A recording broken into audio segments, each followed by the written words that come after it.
नमस्कार, मैं कन्हैया झा सुकरात आईएएस के प्लेटफॉर्म पर आपका स्वागत करता हूं। आज हम लोग एक नए टॉपिक पर चर्चा करेंगे और ये है बीईओ परीक्षा।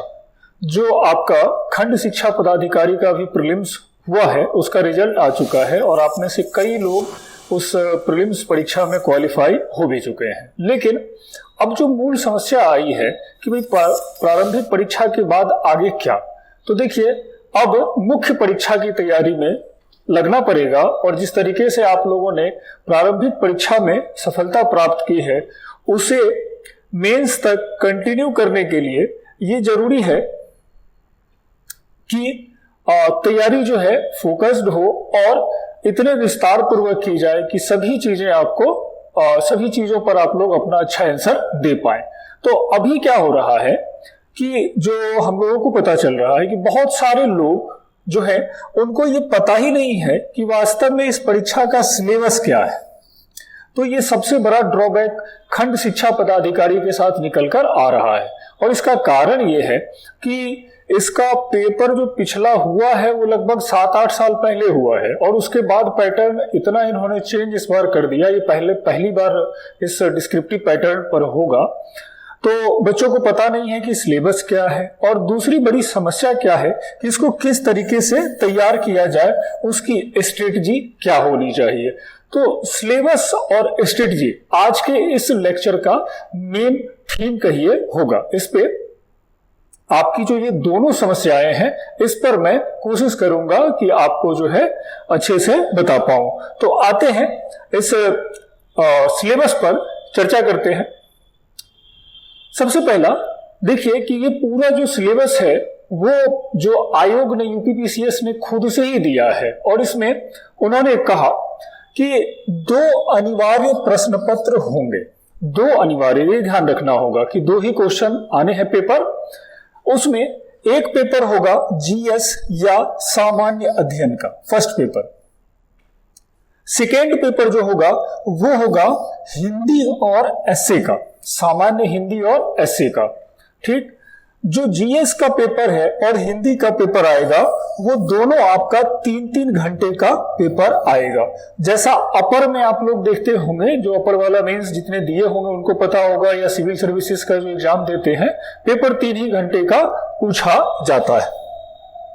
इसके बाद दोनों का जो मार्क्स है, ये मार्क्स दोनों का 200 अंक जो है वो निर्धारित किया गया है।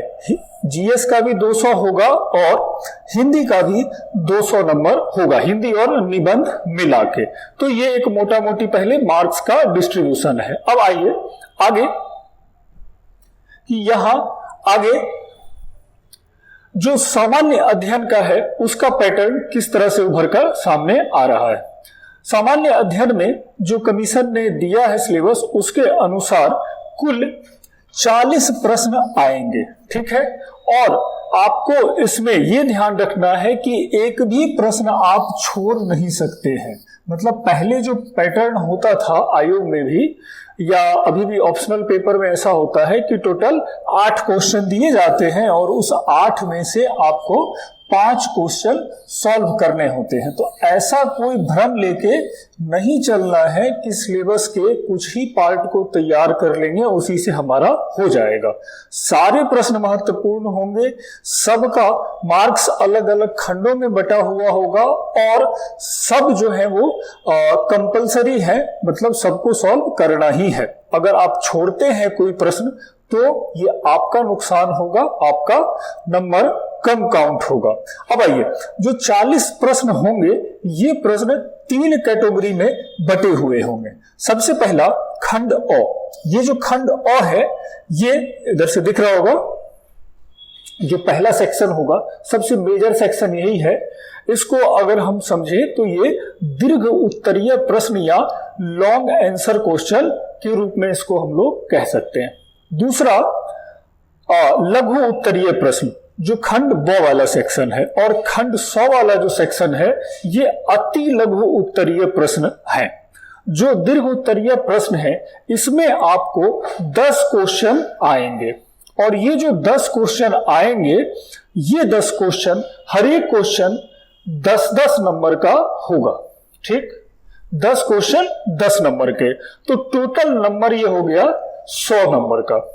तो जीएस का कुल मिला के अगर हम देखते हैं तो 50%, लगभग आधा नंबर जो है 200 में से 50% कहो या 200 का 100 नंबर केवल ये दीर्घ उत्तरीय प्रश्न ही आपका कवर करवाएगा। तो ये सेक्शन बहुत अच्छे से तैयार करके जाना होगा। इसमें आपको जो वर्ड लिमिट दिया गया है कमीशन की ओर से वो है 125 शब्द। 125 शब्द का मतलब ये होगा कि जब आप क्वेश्चन ऐसे लिखना शुरू करोगे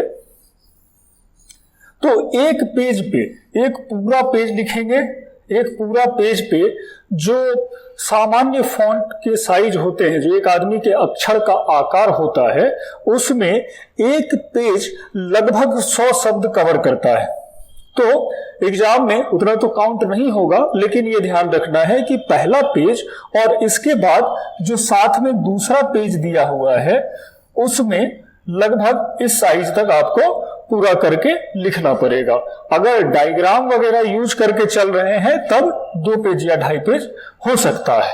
ठीक है, तो यहां पे 1.25 पेज आपको 125 वर्ड में लिखने हैं अगर डायग्राम यूज नहीं कर रहे हैं। डायग्राम यूज करेंगे तो यही 2 पेज हो जाएगा दीर्घ उत्तरीय प्रश्न में। अब दूसरा जो सेगमेंट है वो है खंड ब और ये है लघु उत्तरीय प्रश्न। जो लघु उत्तरीय प्रश्न है, लघु उत्तरीय प्रश्न, इसमें आपके जो प्रश्न आएंगे यहां भी 10 प्रश्न आने हैं और ये 10 प्रश्न जो होंगे वो हर एक प्रश्न 6 नंबर का होगा। 6 मार्क्स एक क्वेश्चन का होगा और टोटल बन रहा है 60 नंबर। ठीक, तो दूसरा सेक्शन बी 60 नंबर लघु उत्तरीय और इसमें शब्द सीमा इन्होंने कहा 50 शब्द। मतलब 50 शब्द का मतलब क्या हुआ कि आधा पेज, अगर ये पूरा पेज है तो इस पूरे पेज का आधा भाग होगा वो 50 शब्द कवर कर लेता है।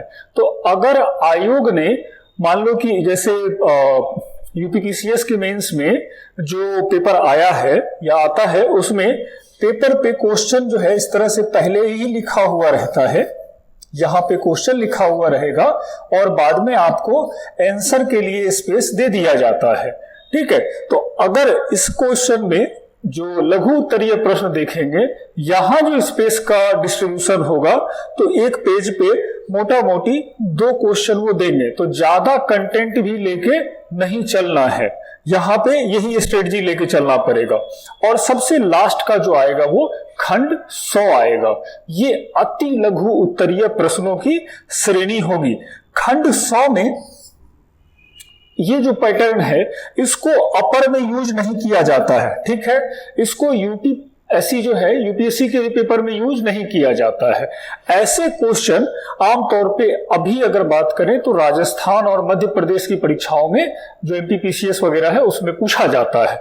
तो यहां जो भी यूपी में दे रहे हैं सब लोग, सबके लिए ये नया होगा और इसके उत्तर आपको 25 शब्दों में देने हैं। ठीक है, और ये 25 शब्दों के जो प्रश्न हैं वो सबसे ज्यादा 20 प्रश्न हैं और इसके अंक होंगे 40। तो कुल मिला के ये 200 नंबर का आपका जीएस का पूरा जो प्रश्न पत्रों का और प्रश्नों का जो वितरण देख रहे हैं वो दिखाई पड़ता है। ठीक है, प्रश्न किस तरह के आएंगे और कैसे इसको सॉल्व करेंगे ये पहले मैं सिलेबस बता दूं, फिर आपको इस पे भी चर्चा करके बताता हूं। चलिए अब जो है सामान्य हिंदी और निबंध के प्रश्न पत्रों को देखते हैं इसी तरीके से जैसे जीएस का समझे। तो जीएस में क्लियर हो गया होगा, लघु उत्तरीय पहला दीर्घ उत्तरीय 125, फिर लघु उत्तरीय 50 और उसके बाद अति लघु उत्तरीय 25 शब्द वाला 3 पैटर्न था। वही अब हिंदी और निबंध का जो सिलेबस है ये भी 200 नंबर का है, शुरू में ही चर्चा हुई। इस 200 नंबर में 100 नंबर जो है ये सामान्य हिंदी के प्रथम खंड को दिया गया। ठीक, और दूसरा जो खंड दिया गया ये दिया गया निबंध को, हिंदी निबंध को। तो 100 नंबर यहां और 100 नंबर यहां पे। जो निबंध है इसमें एक बात ध्यान रखना है, निबंध में इन्होंने हेडिंग लिया है हिंदी निबंध। इसका मतलब जहां तक मैं समझ पा रहा हूं कि ये निबंध केवल और केवल हिंदी में ही लिखना है।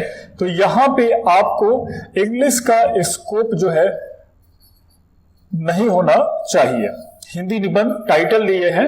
पीसीएस में हम लोग निबंध हिंदी इंग्लिश दोनों में लिख सकते हैं, लैंग्वेज का कोई वहां पे बाउंडेशन नहीं है। लेकिन यहां ये हिंदी निबंध है तो हिंदी में ही इसमें करना पड़ेगा।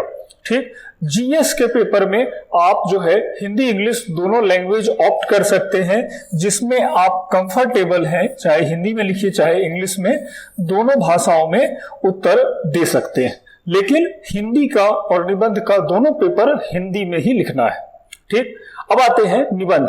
तो निबंध में यहां पे आपको 2 निबंध लिखना है। टीसीएस में 3 निबंध लिखना होता है, आईएएस में भी 3 निबंध लिखना होता है, लेकिन यहाँ पे निबंध केवल 2 ही लिखना है। और वो जो निबंध है वो निबंध की शब्द सीमा 700 है। मतलब ये टीसीएस के पैटर्न को ही लेके चल रहे हैं, यूपीपीसीएस का जो अपना पैटर्न है। ये निबंध खंड अ और खंड ब 2 सेक्शन से आपको एक एक करना पड़ेगा। ठीक है, तो हिंदी और निबंध वाला भी सिलेबस क्लियर हो गया होगा। पहला सेक्शन हिंदी का हो गया, कन्वेंशनल टाइप होगा 100 नंबर का, और दूसरा निबंध का हो गया, और इसमें आपको 2 निबंध करने हैं। अब आते हैं इसके मेन सिलेबस को समझते हैं कि इसके अंदर क्या है। यहां पे सामान्य अध्ययन का सिलेबस इन्होंने दिया है। अब यहां समस्या क्या है कि जो सिलेबस इन्होंने दिया है ये सिलेबस बहुत ज्यादा डिटेल्ड नहीं है।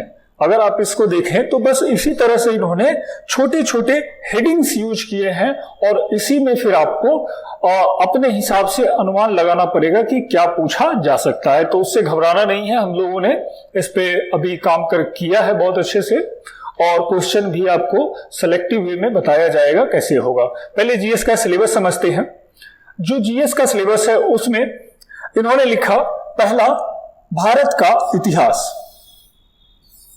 अब ये जो भारत का इतिहास है, देखो यहां इतिहास में जो भारत का इतिहास लिखा गया है, एक और टॉपिक है इसमें जो इतिहास आएगा वो एंशिएंट इंडिया, मतलब जिसमें इंडस वैली सिविलाइजेशन, सिंधु घाटी की सभ्यता देखते हैं, वो सेक्शन होगा। उसी में आपका जो आगे इतिहास का विकास होता है, जैसे गुप्त काल आया, गुप्त काल के बाद गुप्तोत्तर काल आते हैं, वैदिक काल सब है, वो तो होगा ही होगा। साथ में इसमें आर्ट एंड कल्चर से भी रिलेटेड कुछ सेक्शन पूछे जाएंगे। ठीक, आर्ट एंड कल्चर के भी कुछ क्वेश्चन बनेंगे, लेकिन ज्यादा परेशान नहीं होना है। उत्तर प्रदेश ने अभी जो 2 पीसीएस का लगातार एग्जाम हुआ है उससे ये क्लियर कर दिया है कि क्वेश्चन बिल्कुल ऊपरी तौर पर ही आएंगे, बहुत डेप्थ में आईएएस का लेवल ये नहीं लेंगे। तो इतिहास में, पूरे इतिहास में एंशिएंट भी पढ़ना है आपको, मेडाइवल भी पढ़ना है और मॉडर्न भी पढ़ना है। वर्ल्ड हिस्ट्री पे दिमाग नहीं लगाना है, क्योंकि इन्होंने केवल भारत का इतिहास ही सिलेबस में दिया है। आर्ट एंड कल्चर पे एक क्वेश्चन मान के चलिएगा, एक क्वेश्चन कोई ना कोई भारत का जो भी चित्रकला की शैलियां हो गई, मंदिर निर्माण की जो शैली है, नागर बेसर और द्रविड़ शैली, उससे कुछ ना कुछ क्वेश्चन डाल सकते हैं। तो एक क्वेश्चन आर्ट एंड कल्चर पे और बाकी यहां से। ठीक, दूसरा इन्होंने भूगोल का सेक्शन लिया। भूगोल के सेक्शन में देखिए सीधा लिख दिया है भारत का भूगोल। भारत का भूगोल का मतलब क्या कि ये जो क्वेश्चन पूछा जाएगा वो क्वेश्चन केवल भारत के भूगोल से होगा, विश्व का भूगोल इसमें नहीं है। तो विश्व का भूगोल नहीं होने का मतलब ये हुआ कि आपको महासागरीय धाराएं नहीं पढ़नी है, आपको पर्यावरण, वायुमंडल का संगठन संरचना नहीं पढ़ना है, आपको जो है पर्यावरण पारिस्थितिकी नहीं पढ़ना है, आपको भू आकृति जिसमें प्लेट टेक्टोनिक वगैरह थे वो भी नहीं पढ़ना है।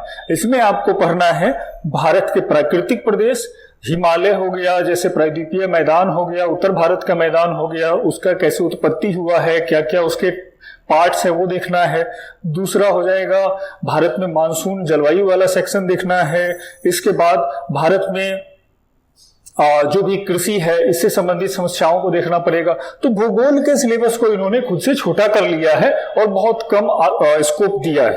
ठीक, कृषि को अलग से रखा गया। और ये कृषि जो है ये भूगोल से अलग है। अब भारतीय कृषि में क्वेश्चन तो ये चाहे हरित क्रांति से पूछें, सदाबहार क्रांति से पूछें, हो सकता है अभी जो चल रहा है जैविक कृषि, इनसे पूछें, कृषि से जुड़ी कोई योजनाओं को रखें, तो कृषि को इन्होंने प्रमुखता दी है। अभी जो कृषि का नया बिल आया है, हो सकता है उससे भी क्वेश्चन बन जाए। तो ये ऐसे कृषि को इन्होंने अलग छांट लिया। अगला इकोनॉमी। इकोनॉमी में एक बात ध्यान रख के चलिए, जो इकोनॉमी में जो मेंस का क्वेश्चन बनता है उसमें फैक्चुअल जो जितने भी सेक्शन हैं, जैसे बैंकिंग सेक्टर हो गया, बैंकिंग सेक्टर वगैरह से क्वेश्चन नहीं बनते हैं। ये आमतौर पे जैसे सतत विकास हो गया, पंचवर्षीय योजना हो गई, गरीबी हो गया, बेरोजगारी हो गया, कोई नई योजनाएं आई हैं, वहीं पे अपने आप को कॉन्फाइंड रखेंगे, अपने आप को बहुत ज्यादा ये फैलाएंगे नहीं। तो इकोनॉमी में भी बहुत लिमिटेड तैयारी करने से हमारे काम हो जाएंगे। अगला अंतरराष्ट्रीय मामले और संस्थाएं। यहां से अंतरराष्ट्रीय मामले और संस्थाएं, देखो दो बातें, एक तो मामला और दूसरा संस्थाएं, दोनों बातों पे चर्चा करना है। अंतरराष्ट्रीय मामला क्या है और संस्थाएं क्या है, तो दोनों को अलग अलग पढ़ना है, एक नहीं पढ़ना है। इसको तैयार करने के लिए 15-20 जो करंट का अभी रिलेवेंट टॉपिक चल रहा है अंतरराष्ट्रीय इशू में, उनको देखना पड़ेगा। जैसे संयुक्त राष्ट्र संघ की भूमिका, अभी इस पे मोदी साहब ने खुद ही सवाल उठा दिया कि द्वितीय विश्व युद्ध के बाद जो है यूनाइटेड नेशन ऑर्गेनाइजेशन भले ही तृतीय विश्व युद्ध को रोकने में असफल रहा, लेकिन कई गृह युद्ध और क्षेत्रीय स्तर पर दो राष्ट्रों के बीच टकराव हुए, तो आज वो प्रासंगिक है या नहीं है। इसी तरह से ब्रिक्स की भूमिका, ब्रिक्स मतलब जो ब्राजील, रसिया, इंडिया, चाइना और साउथ अफ्रीका है, तो ये ब्रिक्स की जो उसका भविष्य है उस पर चर्चा होनी है। और इसी तरह से जो मुद्दा कोरोना वायरस है, तो इस पे कोरोना वायरस से जुड़ा हुआ भी कुछ मुद्दा जो है अंतर्राष्ट्रीय स्तर पर अगर स्वास्थ्य से संबंधित समस्याएं देखें तो बहुत सारे ऐसे मुद्दे हैं। जैसे आपका ईरान और अमेरिका के बीच में अभी जो जिस तरह का एक वार चल रहा है, या जो चाइना और अमेरिका के बीच में ट्रेड वार चल रहा है, या जो ब्रिटेन ब्रेग्जिट हुआ है, तो ऐसे बहुत सारे मुद्दे हैं जो क्वेश्चन बन सकते हैं। इसके लिए आप पूरे साल का एक करंट का जो भी आया है न्यूज में उसको टॉपिक कलेक्ट करेंगे, वहां से मिल जाएगा। अगला, ये जो संस्थाएं हैं, ये संस्थाएं थोड़ा सा इसमें स्मार्ट वर्क करना है। संस्थाएं पूरी विश्व में अगर देखें तो आज अगर हम लोग कोई छोटा किताब भी उठाएं तो 100 से ज्यादा संस्थाएं आपको, मोर देन 100 ऑर्गेनाइजेशन आपको मिल जाएंगे। तो फिर इसको तैयार कैसे करेंगे? तो तैयार मेंस है, ये पीटी नहीं है, तो वो भी समझ के ही चलेंगे। आपको बहुत जो इंपोर्टेंट वाले ऑर्गेनाइजेशन है, बहुत महत्वपूर्ण वाले ऑर्गेनाइजेशन है। महत्वपूर्ण कैसे होगा? तो जैसे यूएनओ वगैरह है, जैसे वर्ल्ड बैंक है, जैसे IMF है, तो ऐसे ऑर्गेनाइजेशन जो बराबर न्यूज में आते हैं, जिनका बहुत वाइटल इंपोर्टेंस है, उन पे चर्चा करनी है। और संस्थाओं में देखो दो तरह के क्वेश्चन बनने की संभावना है। जैसे यूनाइटेड नेशन वगैरह बड़ा ऑर्गेनाइजेशन है, तो ये सीधा सीधा पूछ सकता है कि संयुक्त राष्ट्र संघ के संरचना और कार्यों पर चर्चा करें, discuss the structure and function of United Nation organisation. या हो सकता है उनकी जो भूमिका है उस पर भी क्वेश्चन बना दे कि IMF में अभी देखो इंटरनेशनल मॉनेटरी फंड का भी चर्चा में रहता है। WTO के बहुत सारे जो कृषि से संबंधित प्रावधान हैं, ये जो एग्रीमेंट ऑन एग्रीकल्चर का जो एक कॉन्सेप्ट है AAA, तो ये जो WTO के कृषि पर समझौते हैं उससे आपको तैयार करना है या उस पर विचार करना है। तो संस्थाओं में 10 संस्थाएं लेंगे मुश्किल से, और उसी से जुड़े हुए चीजों को अगर तैयार कर ले तो हमारे संस्थाओं वाले सेक्शन पे हम लोग काफी अच्छा काम कर लेंगे। ठीक है, तो ये 5 टॉपिक यहां से आते हैं। आगे 4 और टॉपिक जो है ये रखते हैं। साइंस टेक को इन्होंने नहीं छोड़ा। यहां खास बात देखिए कि एक अलग टॉपिक ले लिया है, विज्ञान प्रौद्योगिकी, संचार और अंतरिक्ष के क्षेत्र में विकास। अब यहां पे आपको साइंस टेक से भी कुछ क्वेश्चन पढ़ने हैं, साइंस एंड टेक से। तो घबराना नहीं है, साइंस टेक का मतलब आपको वैज्ञानिक बनना नहीं जाना है।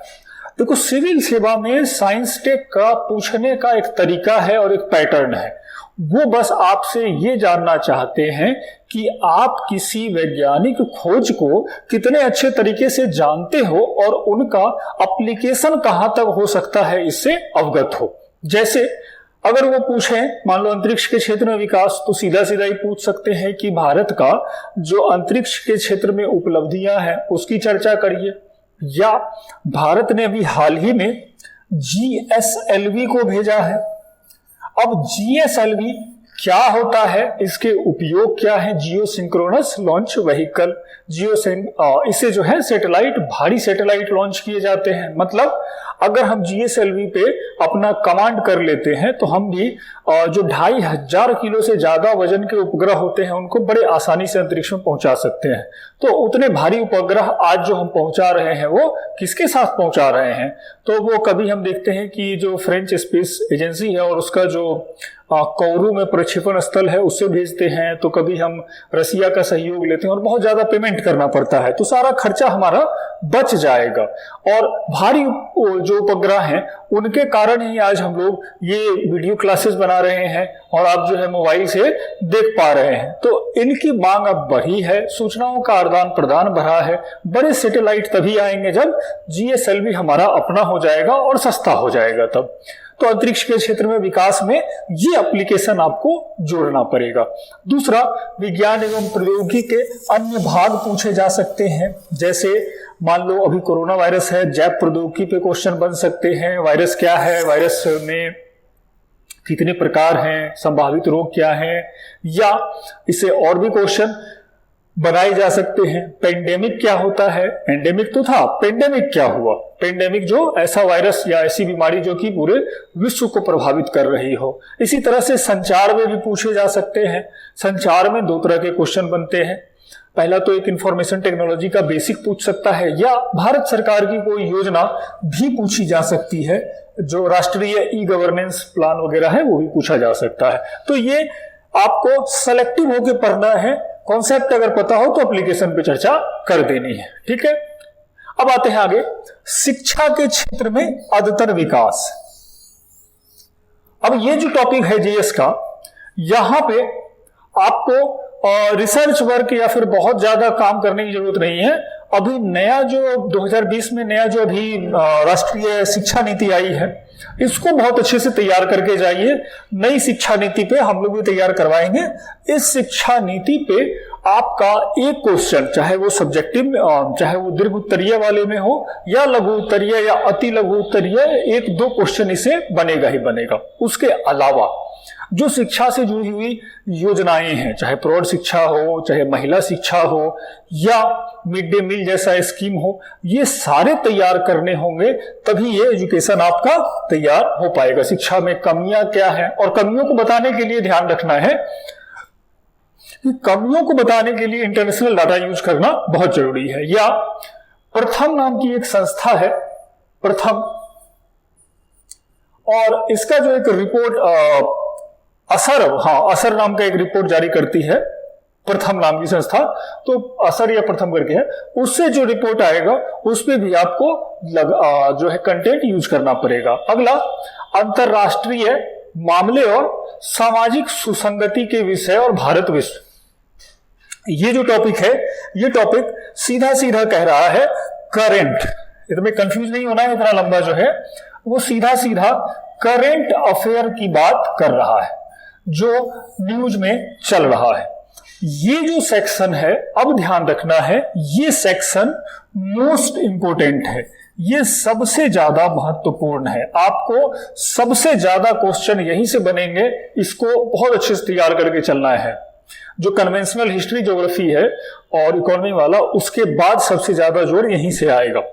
यूपी का जो पिछला ट्रेंड देखिए पीसीएस का, पीसीएस में ये क्या किए हैं कि साल भर का अगर आप बहुत अच्छे से 1 ईयर का करंट इशू सॉल्व करते हैं और दूसरा सिलेबस जो कवर करते हैं, तो यूपी पीसीएस का एक क्वेश्चन नहीं छूटता है मेंस का।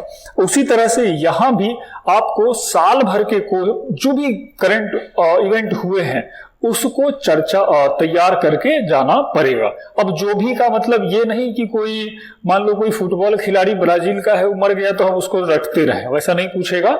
जो नेशनल और इंटरनेशनल इंपोर्टेंस जिसका होता है उसी पे क्वेश्चन बनते हैं। ठीक है, सबसे लास्ट का जो इन्होंने दिया है, सबसे लास्ट का वो है उत्तर प्रदेश। ये जीएस का सबसे लास्ट का सेक्शन है और यहां पे उत्तर प्रदेश से जुड़ा हुआ जो एक 40 क्वेश्चन जीएस में आप देख रहे हैं, इस 40 क्वेश्चन में कम से कम जो है 8 से 9 क्वेश्चन यूपी से आने ही आने हैं। ठीक है, 8 से 9 क्वेश्चन यूपी से देने वाले हैं। अभी यूपी के क्वेश्चन पे ज्यादा क्वेश्चन पूछे जा रहे हैं।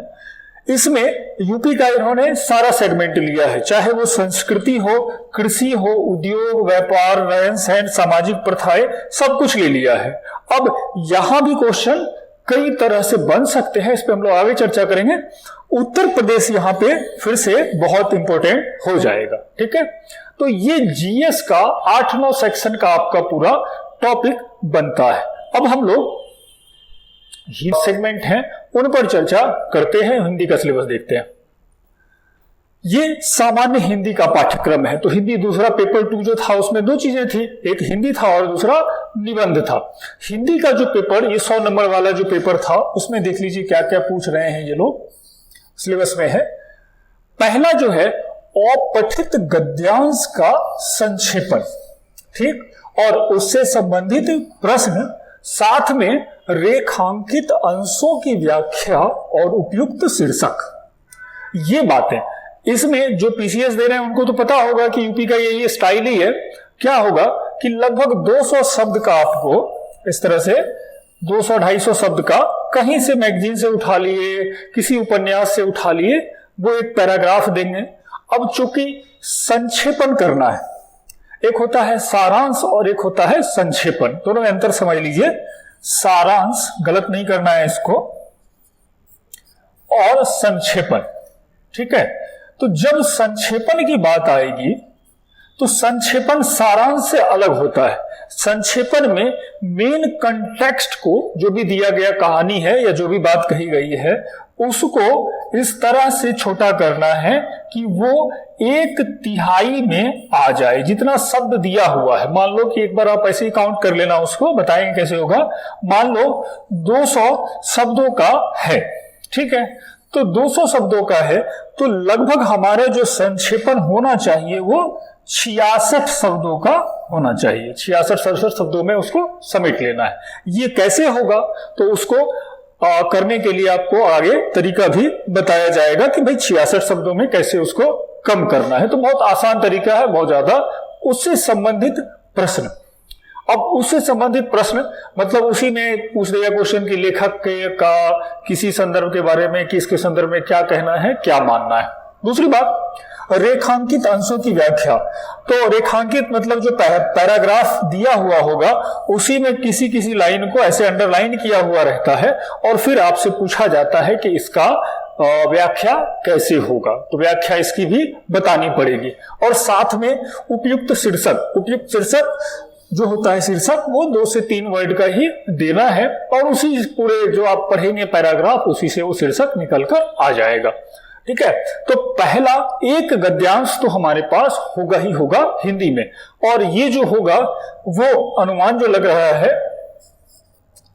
20 से 30 नंबर का, तो केवल यही देंगे वो। ये बहुत जो अपर वाला 150 नंबर का होता है उसमें भी इसका नंबर ज्यादा होता है, तो 20 से 30 नंबर का ये हो सकता है। उसके बाद अगला जो है ये पत्र लेखन का सेक्शन है। ये पत्र लेखन जो है उससे संबंधित है। इसमें शासकीय और अर्धशासकीय पत्र, अभी इस पे चर्चा जो है अभी हुआ था, हमारे जो वीडियो सब पढ़े हुए उसमें आप देखिएगा। शासकीय पत्र मतलब जो सरकारी विभाग है उसमें औपचारिक फॉर्मली जो लेटर लिखे जाते हैं उसको कहा जाता है सरकारी पत्र, और जो इनफॉर्मली लिखे जाते हैं बट उसका पर्पस जो है वो गवर्नमेंट के ही किसी पॉलिसी को इंप्लीमेंट करना है, वो अर्ध सरकारी पत्र लिखे जाते हैं। इसी तरह से कार्यालयीय आदेश हैं, अधिसूचना है, अधिसूचना मतलब नोटिफिकेशन है, प्रेस विज्ञप्ति है, परिपत्र है और परिपत्र। मतलब अगर हम बात करें तो केवल आपके पास इतने ही पे लिखना है, इसमें पीसीएस से अलग है थोड़ा सा, कार्यालय आदेश या ज्ञापन शायद नहीं है पीसीएस के सिलेबस में, तो और प्रेस विज्ञप्ति तो बिल्कुल नया है।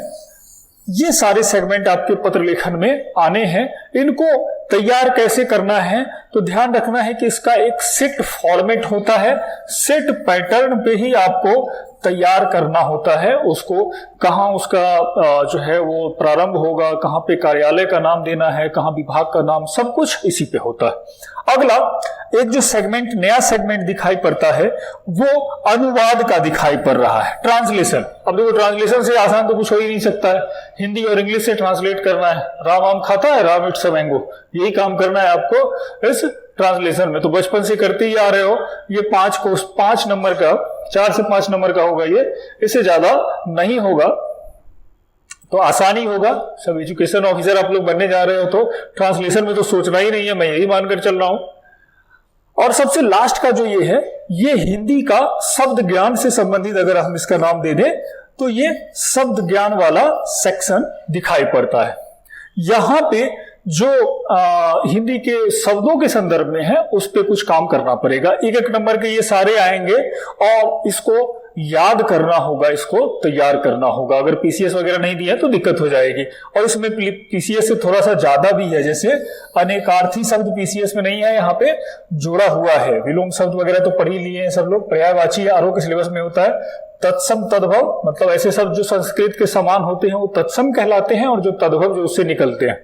कुछ क्षेत्रीय विदेशी शब्द हैं, वर्तनी वाक्य शुद्धि भी है, समास, संधि समास वाला सेगमेंट भी है, हिंदी वर्णमाला है। यहां पे जो सबसे इंपॉर्टेंट है वो है मुहावरे लोकोक्तियां। मुहावरे और लोकोक्तियां, ये वाले से क्वेश्चन आपका ज्यादा आएगा, इसको तैयार करके चलना है। मुहावरे लोकोक्तियां, इनका अर्थ भी बताना होता है और जो है वो वाक्य में प्रयोग भी करना होता है। एक इसका एक बता दो, मुहावरे लोकोक्तियों में जैसे मान लेते हैं कि कुछ अगर क्वेश्चन आता है, जैसे एक आया कि आसमान से गिरे और खजूर पर अटके, ऐसा बना दिए कि आसमान से गिरे और खजूर पर अटके। तो मुहावरे लोकोक्तियों में जो आप अर्थ बताएंगे तो इसका क्या अर्थ हुआ कि एक मुसीबत से निकले और दूसरे मुसीबत में फंस गए। लेकिन वाक्य के प्रयोग में बड़ी समस्या होती है। समस्या ये होती है कि आमतौर पे जो बच्चे अभी जिनको नहीं पता होता है वो क्या करते हैं कि इसको ऐसे बना दिए कि राम जो है स्कूल से छूटा और बरसात में भीग गया, मतलब एक आसमान से गिरे और खजूर पे अटके। लेकिन ये स्तर हम लोगों को प्रयोग नहीं करना है, बल्कि वाक्य आप सिविल सेवा में जा रहे हो, खंड शिक्षा पदाधिकारी, गजेटेड अफसर बनने जा रहे हो, तो उस लेवल पे वाक्यों को देना पड़ेगा। जैसे भारतीय अर्थव्यवस्था के संदर्भ में देखो, बड़ी अच्छी बात है ये, इसका एक अच्छी बात तो नहीं है लेकिन एग्जाम्पल मिल जाएगा कि कोरोना संकट से निकलते ही भारत एक भयानक आर्थिक मंदी में फंस गया, ठीक वैसे ही जैसे आसमान से गिरे और खजूर पे अटके। तो ऐसे अगर आप वाक्य बनाते हो एग्जाम्पल लेके, चाहे इकोनॉमी का हो, चाहे हिस्ट्री का हो, चाहे पॉलिटी का हो, तो वो आपके नंबर बढ़ाते हैं। वहां पे 1.5 में से अगर 1.5 नंबर का पूछा गया है या 2 नंबर का, तो आपको 1 नंबर तक उसमें मिल सकता है। ठीक है, तो यहां मैथ वाला काम होता है, अच्छे नंबर आएंगे। इसके बाद उत्तर प्रदेश की भाषा और बोलियों पर भी क्वेश्चन बनेंगे। उत्तर प्रदेश में बहुत सारे, जैसे ब्रज में अलग भाषा है और बुंदेलखंड क्षेत्र में है, तो एक बार उसको लिस्ट देख लीजिएगा, लिस्ट से कुछ क्वेश्चन आ सकते हैं। और हिंदी भाषा के प्रयोग में होने वाली अशुद्धियां, अशुद्धि संशोधन वगैरह है। तो कुल मिला के हिंदी का सिलेबस भी यही पूरा फॉर्मेट लेके चल रहा है, जिसमें आपको एक गद्यांश दे दिया और उसके बाद जो था, गद्यांश के बाद क्या दिखे, तो एक गद्यांश और उसके बाद पत्र लेखन आया। पत्र लेखन के बाद जो था ये शब्द ज्ञान और भंडार आए थे। तो ऐसे कुछ सेगमेंट मिला के 100 नंबर वो पूछेंगे। तो इसका भी आपको पढ़ना भी है और तैयारी भी करना है। आगे चलते हैं, अगला सेगमेंट लेते हैं निबंध। तो हिंदी वाला जो दूसरा पेपर आएगा 100 नंबर का आपका, उसमें 200 नंबर का तो सेकेंड पेपर में 100 नंबर का निबंध होगा, 100 नंबर का निबंध होगा। तो शुरू में ही बताया कि निबंध जो होगा वो 2 निबंधों की ये पेपर होगा, 2 इसमें क्वेश्चन आपको पूछे जाएंगे। 2 निबंध का आंसर देना है, कितने शब्दों में? 700 शब्दों में। ठीक, तो यहां कमीशन ने स्पेसिफाई कर दिया कि हम निबंध कहां से पूछेंगे। पहला टॉपिक उन्होंने खंड ए के रूप में रखा, उसमें 3 रखे हैं। पीसीएस में भी ठीक ऐसा ही होता है, 3 को यूज किया जाता है।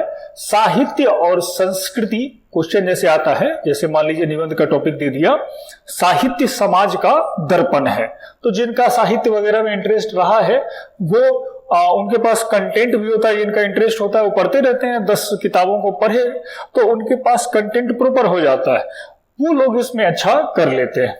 राष्ट्रीय योजनाएं, विकास की योजनाएं और उनका क्रियान्वयन, ये यूपी में एक तो इस पे नंबर अच्छे मिलते हैं और बराबर ये पूछा जाता है। ठीक है, तो इसको तैयार करना मेरे हिसाब से यूपी के लिए बहुत अच्छा हमेशा रहा है, हमेशा एक क्वेश्चन इसे आता ही रहता है। बाकी जो नेशनल और इंटरनेशनल इशू हैं उन पे भी क्वेश्चन बनता रहता है। नेशनल इंटरनेशनल इशू में भारत चीन भी पूछ सकता है, भारत की विदेश नीति भी पूछ सकता है, और इसमें जो एक समस्या अभी महामारी वाली आई है ये भी उठा सकता है। तो बहुत सारे सेगमेंट हैं, लेकिन यहां भी सेलेक्टिव हो जाना है। आप शुरू में ही अपने आप को प्री डिटरमाइन कर सकते हैं कि अच्छा हम इस पे काम कर लेंगे या इस पे काम कर लेंगे, ये वाला अगर अवॉइड करना है तो अवॉइड कर सकते हैं, क्योंकि यहाँ पे ऑप्शन आपको दिया जाएगा। ठीक है, और अगर इन दोनों को काम तैयार करते हैं तो इसका फायदा आपको मिलता है कहां पे? जीएस के सेगमेंट में आपको बहुत अच्छा फायदा मिल जाएगा। जो भी टॉपिक आप लिखोगे उस पे आप चूंकि निबंध तैयार कर रहे हो तो कंटेंट बहुत ज्यादा आपके पास रहते हैं, बड़े आसानी से वो फिर हो जाएंगे। दूसरा जो खंड ब है इसका, ये विज्ञान पर्यावरण मतलब साइंस और इकोलॉजी एनवायरनमेंट का है। दूसरा प्राकृतिक आपदा, ये यूपी का एक बहुत पुराना पेट क्वेश्चन है, हमेशा पीसीएस में पूछे जाते हैं। और तीसरा कृषि उद्योग और व्यापार मतलब इकोनॉमी वाला सेक्शन है। प्राकृतिक आपदाओं में सारा आपदा नहीं करना है, यूपी में जो आपदा आ रही है उसी से ज्यादा क्वेश्चन बनता है। जैसे बाढ़ है, बाढ़ से एक क्वेश्चन तो ये पूछते हैं, या फिर सूखा। बाढ़ और सूखा की समस्याएं यूपी में बहुत ज्यादा दिखाई पड़ती है, तो बाढ़ सूखा यहाँ पे पेट क्वेश्चन है, फ्लड एंड ड्रॉट, और उसी से क्वेश्चन बनेंगे। कृषि उद्योग में डायनामिक है सेक्शन, यहाँ पे किसानों की आय दुगुनी करने की योजना हो जाए या सदाबहार क्रांति हो जाए, ऐसे बहुत सारे यहाँ पे चीजें हैं। अगर यहाँ देखते हैं तो अगर ये तैयार हो जाता है इस सेक्शन से, तो यहाँ आप देख ही रहे होंगे जीएस में कृषि का एक पूरा सेगमेंट ही जोड़ा हुआ है। अच्छे से इसी ऐसे को तैयार कर लें तो हमारा जीएस का पूरा कृषि वाला सेक्शन अपने आप तैयार हो जाता है। ठीक है, लेकिन यहाँ पे तीनों को तैयार करना है। विज्ञान प्रौद्योगिकी का भी आपका जीएस में एक सेगमेंट दिया ही हुआ है। सिलेबस अच्छा डिजाइन किया है इन्होंने, ऐसे का फालतू की चीजों को नहीं रखा है। अगर जीएस आपका अच्छे से तैयार है तो निबंध में फायदा मिलेगा, और निबंध अगर अच्छे से तैयार है तो ऐसे में जीएस में फायदा मिलेगा। ठीक, अब आगे चलते हैं। सिलेबस सबको क्लियर हो जाना चाहिए, मैंने बहुत अच्छे से डिटेल में अपने हिसाब से करवाया है, और अगर क्लियर हो गया तो नीचे कमेंट करके बताइएगा, और अगर समस्या रह गई तो वो भी बताइएगा। आगे चलते हैं। देखो, अब ये कहने के बाद जो हम लोगों ने एक अपना सुकरात आईएएस की तरफ से अपना जो हम लोग एक आपका प्लान ला रहे हैं, स्टडी प्लान, उसमें भी हम आपको थोड़ा चर्चा कर दें, फिर आपको क्वेश्चन बताएंगे कि किस तरह के क्वेश्चन पूछने की संभावना है, उदाहरण के साथ बताया जाएगा। लेकिन उससे पहले हम जान लें सुकरात आईएएस का किस तरह का प्लान है। हम लोग जो बीईओ का मेंस का जो ये पूरा मटेरियल आपको प्रोवाइड कराएंगे, कोर्स प्रोवाइड कराएंगे, उसमें आपको डेली 2 घंटे का ऑनलाइन और ऑफलाइन क्लास दिया जाएगा। ठीक है, अगर ऑनलाइन कोरोना है तो इसलिए अभी तक 31 तक का तो ऑर्डर है कि लखनऊ से खोलेगा नहीं कुछ, तो इस बीच में अगर स्टार्ट करते हैं क्लास मोस्ट प्रोबेबली हम लोग 15 अक्टूबर से स्टार्ट करने वाले हैं। तो 15 अक्टूबर से डेली 2 घंटे का क्लास आपको प्रोवाइड कराया जाएगा। ठीक, दूसरा, पूरा जीएस का भी आपका क्लास देंगे, हिंदी का भी देंगे और एसए का भी देंगे। तीनों पेपर का डिटेल, दोनों पेपर का डिटेल आपको क्लास करवाया जाएगा। तीसरा, जो मेन काम है हमारा, वो कंटेंट तो हम देंगे ही, प्रोवाइड कराएंगे ही, क्लास भी देंगे आपके आंसर राइटिंग में। अभी आंसर राइटिंग का मैं इसके बाद एक और वीडियो दूंगा, कैसे आंसर लिखे अच्छा वाला। तो आंसर राइटिंग पे विशेष काम करेंगे। राइटिंग जितना अच्छा होगा उतने अच्छे मार्क्स आएंगे। ठीक है। अब देखो राइटिंग में क्या है कि पुराना पैटर्न बदल गया है। अब हम लोग निबंधात्मक शैली में जो पैराग्राफ लिख के चल रहे थे ऐसे वाले, ये पैराग्राफ का जमाना नहीं रहा है, अब पॉइंट खोजता है। तो अब जो लिखेंगे पॉइंट वाइज, उसको कैसे लिखना है इस पे चर्चा हम लोग करेंगे अगले वीडियो में, और इस पे हमारा विशेष ध्यान होगा। हम आपको क्वेश्चन भी देंगे डेली, यहाँ पे लिखा भी हुआ है, प्रतिदिन 5 अभ्यास प्रश्न आपको दिया जाएगा। मतलब एक पेज पे 5 क्वेश्चन, जैसे एक दीर्घ उत्तरीय क्वेश्चन आ गया, एक दीर्घ उत्तरीय क्वेश्चन दे देंगे, उसका आपको आंसर करना है। 2 क्वेश्चन आपको जो लघु उत्तरीय क्वेश्चन है, शॉर्ट आंसर क्वेश्चन, उसको करना है। और एक जो है बहुत शॉर्ट वाले पे भी 2 क्वेश्चन आपको डेली दिया जाएगा। आपका काम ये होगा कि इसको खुद से लिखना है और फिर हम लोगों को व्हाट्सएप पे या हमारे जो प्लेटफॉर्म है उस पे आपको पोस्ट करना है। इससे हमारा 2 वे कम्युनिकेशन होगा। जो भी समस्याएं होंगी उसको हम लोग डिटेल में आपको बताएंगे कि भैया आप इसको लिखो, ऐसे इसको लिखो और ऐसे इसमें प्रेजेंट कर सकते हो। साथ में इसका मॉडल आंसर भी दिया जाएगा। तो आंसर लेखन जो है, उत्तर लेखन पे हमारा विशेष फोकस होगा। इसके अलावा नोट्स आपको पीडीएफ फॉर्म में प्रोवाइड कराए जाएंगे, डिटेल नोट्स होंगे और इतना ज्यादा नोट्स दिया जाएगा कि मार्केट से किताब खरीदने की जरूरत नहीं होगी आपको। मार्केट पूरा हम लोग कवर करके देंगे। ठीक है। फीस भी इसका बहुत ज्यादा नहीं रखा गया है। जो मोटा मोटी जो फीस रखा गया है वो 9,999 रुपए प्लस जीएसटी है। ठीक है।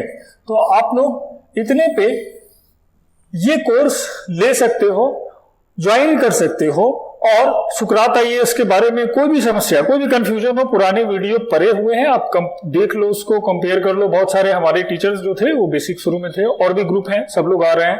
हर एक सब्जेक्ट पे अलग ही लोग पढ़ाएंगे। इसके लिए डिटेल आपको जानकारी इस नंबर पे मिल जाएगी, जो 88 40 86 37 17 कॉल करेंगे, यहां पे डिटेल आपको मिल जाएगा। तो ये हमारा एक कोर्स इस पे आ रहा है। अब इस कोर्स के बाद आते हैं आगे कि इस पे क्वेश्चन कैसे पूछे जाएंगे। तो ये बहुत इंपॉर्टेंट सेगमेंट है, कैसे क्वेश्चन। तो जो दीर्घ उत्तरीय 125 शब्द वाले जीएस के क्वेश्चन है, उसमें आपको कुछ इस तरीके के क्वेश्चन मिलेंगे, जैसे भारतीय, जो भूगोल वाला पार्ट है, ये भारतीय मानसून की उत्पत्ति के कारणों पर चर्चा करें। मतलब डिटेल क्वेश्चन आपसे पूछ रहा है। अब कितने कारण आप बता सकते हो, वो आपका पढ़ाई का स्तर इस पे बताएगा। ठीक इसी तरह से हिस्ट्री पे भी पूछ सकता है। असहयोग आंदोलन के प्रमुख कारणों एवं परिणामों पर चर्चा करें। Discuss the main causes and impact of non cooperative movement. तो ऐसे क्वेश्चन पूछे जाएंगे। यहां पे 4 ऑप्शन वाले क्वेश्चन नहीं बनेंगे, मतलब ऑब्जेक्टिव क्वेश्चन नहीं बनना है। ठीक। अब अगला जो है लघु उत्तरीय वाले को समझते हैं। इस पे हम लोग जो इसका आंसर है, इस पे अलग से हम लोग चर्चा करेंगे। जैसे लघु उत्तरीय 50 शब्द वाले क्वेश्चन कैसे होंगे, तो ये इस तरह से पूछ सकते हैं कि कांग्रेस के उदारवादियों की उपलब्धियों पर चर्चा करें। Describe the achievement of moderates leadership of Congress. तो ये मॉडरेट्स वाला कौन सा काल हुआ, जो 1885 के बाद जो कांग्रेस शुरू हुआ था, जिसमें सुरेंद्र नाथ बनर्जी, गोपाल कृष्ण गोखले, फिरोज शाह मेहता जैसे लोग जो थे 1905 तक जो कांग्रेस को लेके आए हैं, उन्हीं को कहा जाता था उदारवादी।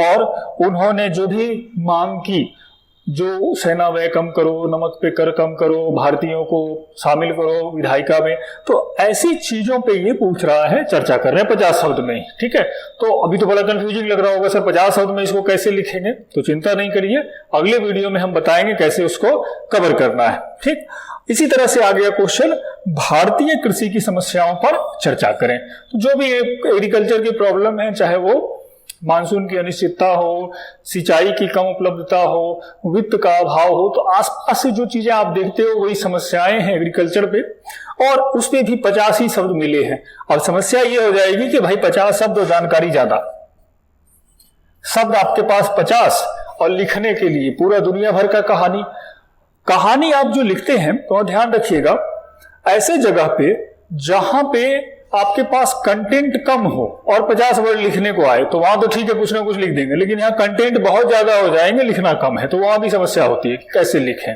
तो कैसे लिखना है इस पे हम लोग आगे अभी चर्चा करेंगे। ठीक, ये केवल क्वेश्चन पहले समझिए। लघु उत्तरीय हो गया, इसके बाद जो अति लघु उत्तरीय वाला सेक्शन है, जो एकदम शॉर्ट वाला, सबसे छोटा वाला पूछा जा रहा है, वो ये पूरा दिखाई पड़ता है।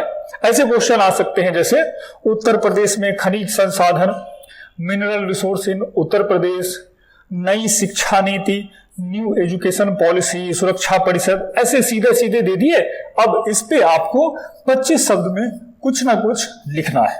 ठीक, सब पे 25 वर्ड में आपको इसको अटेम्प्ट करना है। तो इस तरह से आपके सारे क्वेश्चन रहेंगे। लिखने का आंसर राइटिंग पे इसके बाद चर्चा होगी, अभी आप क्वेश्चन के केवल पैटर्न को समझिए।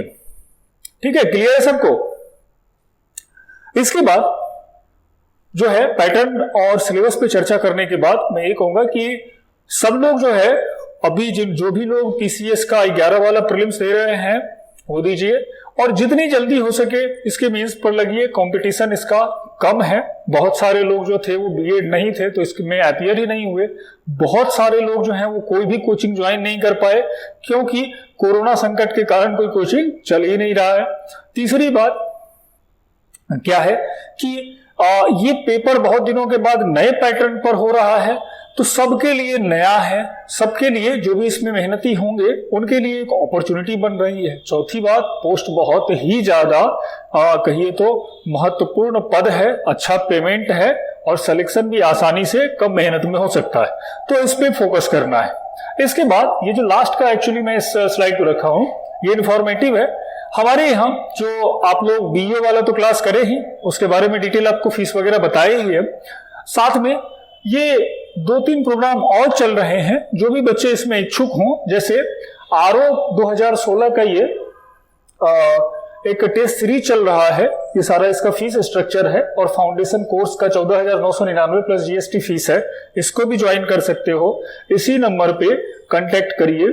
साथ में ये जो आरओ वाला जो चलेगा उसका ये कुछ फीचर्स है, हिंदी की अलग कक्षाएं होंगी, सारे पे अलग अलग नियमित मार्गदर्शन वगैरह दिया जाएगा, वो सारी चीज तो है ये, लेकिन एक टेस्ट सीरीज चल रहा है जो सेक्शनल टेस्ट सीरीज भी है और कंप्लीट टेस्ट सीरीज भी है। जीएस के पूरे टेस्ट सीरीज आपको मिलेंगे और उसमें सेक्शनल भी बांट सकते हैं, ये सारा टेस्ट सीरीज है, इसको भी ज्वाइन कर सकते हैं। तो दोनों चीजें अलग से चल रही हैं। और अंत में यही कहूंगा कि सिलेबस को देखें, और सिलेबस बहुत आसान है, टॉपिक तैयार करें, आज से ही लग जाएं, और जो जितनी जल्दी लगेगा, जितनी जल्दी अपने आप को तैयार प्रिपेयर कर पाएगा अंतिम रूप से, वही सफल होगा। बाकी कोई भी दिक्कत हो, आप एडमिशन लेते हो, एडमिशन नहीं लेते हो, सुकरात आईएएस के इस नंबर पे फोन करिए, आपको जहां तक जो संभव सहायता है वो हर संभव सहायता प्रोवाइड करवाया जाएगा। आप हमारे जो फेसबुक पेज है सुकरात आईएएस, उस पे भी ज्वाइन कर सकते हो। ठीक है, तो आगे हम लोग इसके क्वेश्चन के आंसर पर चर्चा करेंगे। Thank you for watching.